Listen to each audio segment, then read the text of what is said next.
खुशियों का त्योहार दीपावली राजधानी दिल्ली और एनसीआर के लिए जहरीली हवा लेकर के आता है। अभी हम मौजूद हैं नोएडा में। हम सबसे पहले आपको दिखा देते हैं कि नोएडा में स्थिति क्या है।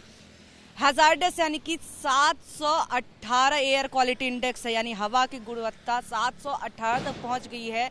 ये हवा बेहद खतरनाक साबित होगी उन लोगों के लिए जो कि स्वस्थ हैं, उनके लिए भी समस्या होगी, और जो बीमार हैं उन लोगों को यही राय दी जा रही है कि ऐसी हवा में ना निकले, क्योंकि ये हवा इतनी खतरनाक है कि आपको बहुत बीमार कर सकती है। पटाखों पे बैन लगने के बावजूद, ग्रीन पटाखों के लिए तमाम बातें हुई, लेकिन इसके बावजूद जगह जगह आप देख सकते हैं कि आतिशबाजी हो रही है।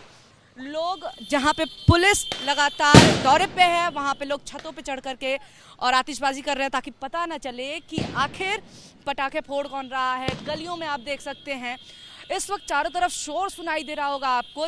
लगभग 8 बजे तक स्थिति ये थी कि जगह जगह पुलिस वाले थे, जिसके बाद से लोग 8 बजे तक तो शांत रहे, लेकिन 8 बजे के बाद से अचानक से जिस तरह से आतिशबाजी शुरू हुई है उसको लेकर के कुछ भी होता हुआ दिखाई नहीं दे रहा। आप देखिए हमारे सामने तस्वीरों में कि जो बच्चे हैं, बच्चों के साथ साथ जो बड़े लोग हैं, वो लोग भी इस तरह से आतिशबाजी कर रहे हैं, जबकि हालात ऐसे हैं कि सांस लेना भी मुश्किल हो जाएगा। हर बार की तरह इस बार भी वार्निंग मिली थी कि अगले दिन दीपावली की ऐसी स्थिति आ जाएगी जिस दिन सांस लेना मुश्किल हो जाएगा, सांस लेने पर आप बीमार पड़ जाएंगे, स्थिति ये हो जाएगी। और आज ही ये स्थिति हो गई है, तो अभी तो पूरी रात बाकी है। लोगों को देख करके लग रहा है कि वो अभी पूरी रात आतिशबाजी करेंगे। आपको आवाज़ें सुनाई दे रही होंगी जिससे पता चल रहा होगा कि हालात क्या है, लोग कितने गंभीर है पर्यावरण को लेकर के, कितने गंभीर है प्रदूषण को लेकर के। एक तरफ दिया जाता है कि त्यौहार पर तो होगा ही, लेकिन साथ ही साथ लोग ये भूल जाते हैं कि ये त्यौहार खुशियों का त्यौहार है, लेकिन इस तरह की लापरवाही की वजह से ये त्यौहार जानलेवा साबित हो जाता है लोगों के लिए, खासतौर से बच्चों के लिए, वृद्धजनों के लिए, और जो लोग हृदय की बीमारियों से पीड़ित हैं, जो लोग फेफड़े की बीमारियों से पीड़ित हैं, उन लोगों के लिए खास तौर से परेशानी हो जाती है, क्योंकि ऐसी हवा में सांस लेना आपको बेहद बीमार कर देता है। ऐसे लोगों के लिए बाहर निकलना मुश्किल हो जाता है, और स्वास्थ्य विभाग की तरफ से लगातार एडवाइजरी जारी की जाती है कि ऐसी हवा में ना निकले, एक्सरसाइज ना करें, बाहर ना आए। तो आप अभी हम आपको तस्वीरों में तमाम चीज़ें जो हम एक एक करके बताने की कोशिश कर रहे हैं कि हालात क्या हैं। सबसे पहले आप ये देखिए कि आसमान जो है दिखाई नहीं दे रहा है, धुंध इतनी ज़्यादा हो गई, विजिबिलिटी कम हो गई इतनी ज़्यादा।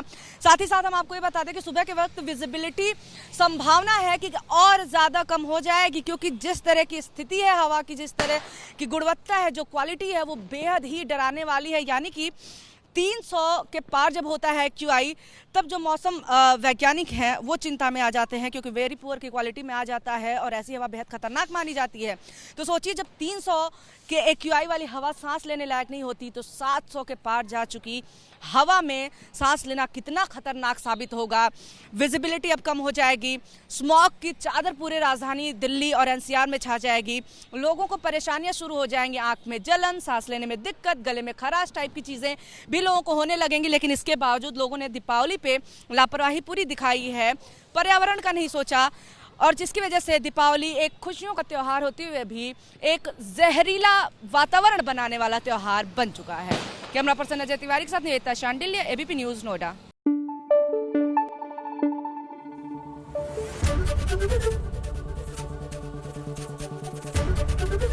ABP न्यूज़ आपको रखे आगे।